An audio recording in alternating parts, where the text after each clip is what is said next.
मित्रांनो, 2 जानेवारी 2025 रोजी मी एक या चॅनलवर व्हिडिओ टाकलेला होता आणि त्या व्हिडिओचं नाव होतं कल्याण ते शेगाव.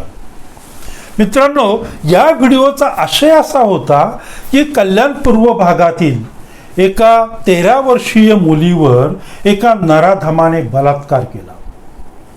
आणि हा नुसता बलात्कारच केला नाही मित्रांनो, तर या मुलीवर बलात्कार करून तिचा खून केला आणि तिच्या प्रेताची विल्हेवाट आपल्या पत्नीला सोबत घेऊन लावली. अर्थात या नराधमाचं नाव होतं विशाल गवळी आणि त्याच्या पत्नीचं नाव होतं साक्षी. मित्रांनो, ही खूप हाय प्रोफाईल केस होती आणि याच व्हिडिओचा पुढचा भाग म्हटलं तर हरकत नाही. आजचा हा जो व्हिडिओ आहे तो 2 जानेवारीच्या त्या व्हिडिओचा हा पुढचा भाग आहे असं आपण गृहीत धरू. म्हणजे तो मागचा 2 जानेवारीचा जर व्हिडिओ कल्याण ते शेगाव हा व्हिडिओ जर तुम्ही पाहिला माझा, तर तुम्हाला आजचा जो व्हिडिओ आहे त्याची लिंक अगदी बरोबर लागून जाईल. आणि व्हिडिओ शेवटपर्यंत पहा मित्रांनो, कारण लिंक तुम्हाला चांगली लागली पाहिजे.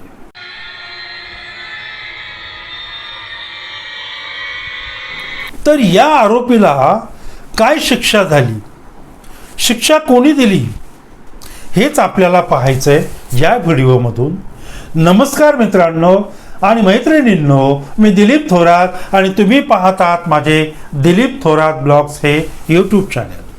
मित्रांनो, आज मरण म्हणजे काय रे भाऊ या सदरामध्ये आपण जी सत्य घटना पाहणार आहोत, या सत्य घटनेचं नाव आहे देवानेच दंड केला. अर्थात तो कल्याणच्या एका हाय प्रोफाईल केसवर हा व्हिडिओ आहे. त्यामुळे व्हिडिओ शेवटपर्यंत पहा आणि व्हिडिओला लाईक आणि शेअर करा मित्रांनो. आणि जर चॅनेलवर नवीन असाल तर चॅनेलला सबस्क्राईब करायला विसरू नका. तर आता निघूया आपण कल्याण ते शेगाव या रस्त्यावर. ही जी काही केस आहे विशाल गवळीची, ती कल्याण पूर्व भागातली आहे मित्रांनो. एका अल्पवयीन मुलीवर त्यांनी बलात्कार करून तिचा मर्डर केला, तिचा खून केला आणि तिच्या प्रेताची विल्हेवाट लावली. तर त्यावेळेला डिसेंबर 24ला ही घटना घडली. तर त्यावेळेला अनेक लोक कल्याणमधली रस्त्यावर उतरली मित्रांनो आणि अनेक प्रकारची रस्त्यावर उतरून आंदोलनं केली. अनेक प्रकारच्या या आंदोलनातून मागण्या केल्या लोकांनी की या आरोपीला फाशीची शिक्षा झाली पाहिजे. त्यामुळं काय होईल की आजूबाजूच्या परिसरातल्या ज्या काही इतर मुली आहेत त्यांच्या संरक्षण होईल आणि हे जे काही असे गुन्हे करणारे हे जे काही नराधम मंडळी आहेत त्यांच्यावरही वचक बसेल. त्यामुळं ही केस अगदी फास्ट ट्रॅकवर चालून त्या आरोपीला फाशीची शिक्षा करा असं लोकांचं म्हणणं होतं. त्यासाठी लोक रस्त्यावर उतरली होती. आणि मित्रांनो, ही जी काही हाय प्रोफाईल केस आहे, या केसमध्ये राज्याच्या मुख्यमंत्री देवेंद्र फडणवीस यांनी या गंभीर परिस्थितीचा, या गंभीर तणावग्रस्त परिस्थितीचा आढावा घेतला आणि या केसमध्ये लक्ष घातलं. आणि मित्रांनो, आदेश असा दिला की ही केस फास्ट ट्रॅकवर चालवा. एवढाच आदेश देऊन मुख्यमंत्री थांबले नाहीत, तर या केससाठी, या खटल्यासाठी सरकारच्या बाजूने हा खटला लढण्यासाठी अगदी हाय प्रोफाईल वकील उज्ज्वल निकम साहेब यांचीही नियुक्ती केली. अर्थात या केसमध्ये सरकारने अतिशय गंभीर अशी दखल घेतली होती आणि त्याच प्रकारचे आदेश सरकारने पोलिसांनाही दिले होते. त्यामुळं पोलिसांनी हा जो काही आरोपी आहे गवळी, याला त्याच्या बायकोच्या गावावरनं बुलढाण्यातून शेगावमधून त्याला अटक केली. आता हा आरोपी पोलिसांच्या शिकंजामध्ये आलेला होता आणि मग त्याला मुंबईमध्ये आणण्यात आलं, कल्याणमध्ये आणण्यात आलं आणि कोर्टाने त्याला आदेश दिला की याला तळोजा कारागृहामध्ये ठेवण्यात यावं. आणि 17 जानेवारी 2025 पासून मित्रांनो हा आरोपी तळोजा कारागृहामध्ये बंद करण्यात आला होता. आता कोर्ट कचेरी चालू झाली, कारण हा जो खटला होता तो फास्ट ट्रॅक कोर्टामध्ये होता.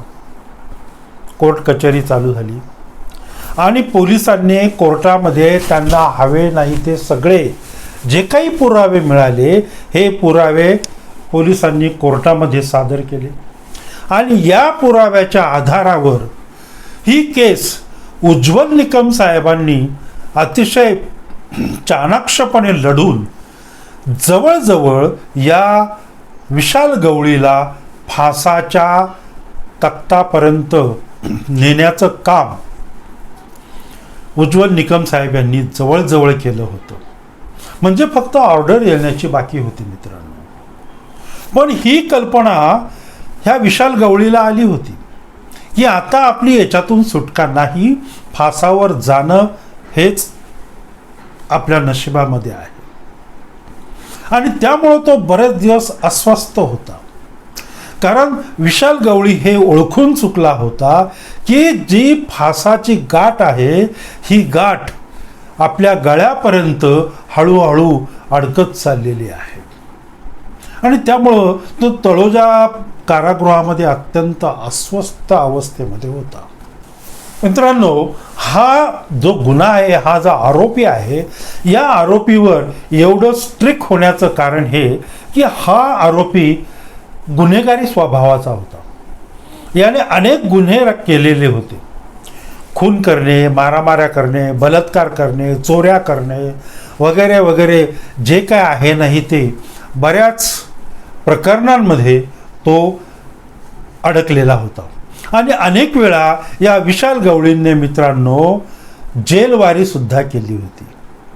आणि या जेलवारीमध्ये गेल्यानंतर तो ज्या वेळेला जमानतीवर सुटायचा त्यावेळेला पुन्हा एकदा तो बाहेर आल्यानंतर दुसरा काहीतरी गुन्हा करायचा.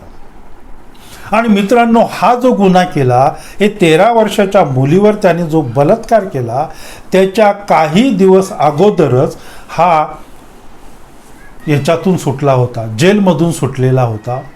आणि जेलमधून सुटल्यानंतर याने हा पराक्रम केला होता. फासाचा दोर आता आपल्या गळ्यापर्यंत पूर्ण अडकलेला आहे हे आरोपीच्या लक्षात आलं. आणि त्यामुळं या आरोपीने कायद्याच्या जी काही शिक्षा आहे तिला न जुमानता त्याने स्वतःची शिक्षा स्वतःलाच करून घेतली. मित्रांनो, तळोजा कारागृहामध्ये एक दिवस म्हणजे मला वाटतं 13 जानेवारी 2025 रोजी भल्या पहाटे 3:30 ते 4च्या दरम्यान बाथरूममध्ये जाऊन आंघोळीसाठी बाथरूममध्ये तो गेलेला असताना बाथरूममध्ये जो टॉवेल होता त्या टॉवेलच्या सहाय्याने त्याने म्हणजे या विशाल गवळीने तळोजा कारागृहात आत्महत्या केली. आणि ही आत्महत्या केल्याचं ज्या वेळेला बाहेर समजलं, लोकांना समजलं, नातेवाईकांना समजलं, त्यावेळेला या पीडित मुलीच्या वडिलांनी एक प्रतिक्रिया नोंदवली. आणि ती प्रतिक्रिया होती की या नराधमाला देवानेच दंड केला. कायद्याच्या शिक्षेला घाबरून या विशाल गवळीने स्वतःची शिक्षा केली होती. त्याला माहीत होतं की आता आपल्याला फाशी होणार आहे, त्यामुळं त्यांनी स्वतःच आपलं आयुष्य तळोजा कारागृहात संपवलं. मित्रांनो, 17 जानेवारी 2025 पासून तळोजा कारागृहात असलेला हा विशाल गवळी मरण म्हणजे काय असतं याच्या यातना तो भोगत होता. म्हणूनच त्याने हे टोकाचं पाऊल उचललं. असं तुम्हाला वाटत नाही का? मरणाला शरण गेलेल्या या विशाल गवळीच्या या खटल्यावरून खरोखरच सरकारचे अभिनंदन केलं पाहिजे. वकील उज्ज्वल निकम यांचे अभिनंदन केलं पाहिजे, कारण हा खटला जवळजवळ शेवटच्या टप्प्यामध्ये आला होता. आणि या शेवटच्या टप्प्यामध्ये या आरोपीला फाशीची शिक्षा होणार हे निश्चित झालं होतं. आणि त्यामुळंच या आरोपीला हे पाऊल उचललं. म्हणून सरकारचं नक्कीच अभिनंदन केलं पाहिजे. या अशा प्रकारच्या जे काही खटले आहेत हे खटले सगळेच फास्ट ट्रॅकवर घेऊन जर या खटल्यांचा निकाल लावला तर माझ्या मते नक्कीच ही जी काही घाणेरड्या प्रवृत्तीची लोक या समाजामध्ये वावरत आहेत ना, ही विकृत लोक, हे विकृत नराधम हे समाजामध्ये वावरत आहेत ना, यांच्यावर कुठंतरी एक अंकुश निर्माण होईल अशी 100% मला खात्री वाटते. त्यामुळं गव्हर्नमेंटला, सरकारला, माननीय मुख्यमंत्र्यांना हात जोडून नम्रतेची विनंती आहे की बलात्काराचे जेवढे गुन्हे असतील हे सर्व गुन्हे फास्ट ट्रॅकवर घ्या. 2-4-6 महिन्यामध्ये याचा निकाल लागतो आणि त्या निकालामध्ये सगळं काही अलबेल होऊन जातं. आणि हा निकाल लागल्यानंतर ही जी काही बाहेरचे जे काही किडे वळवळत आहेत ना, या किड्यांवर 100% अंकुश बसेल. मित्रांनो, आता इथेच थांबूया आणि तुमच्यासमोर आता मी लवकरच येतोय पुढील एक सत्य घटना घेऊन, नवीन सत्य घटना घेऊन लवकरच, म्हणजे येणाऱ्या गुरुवारी. तोपर्यंत नमस्कार मित्रांनो.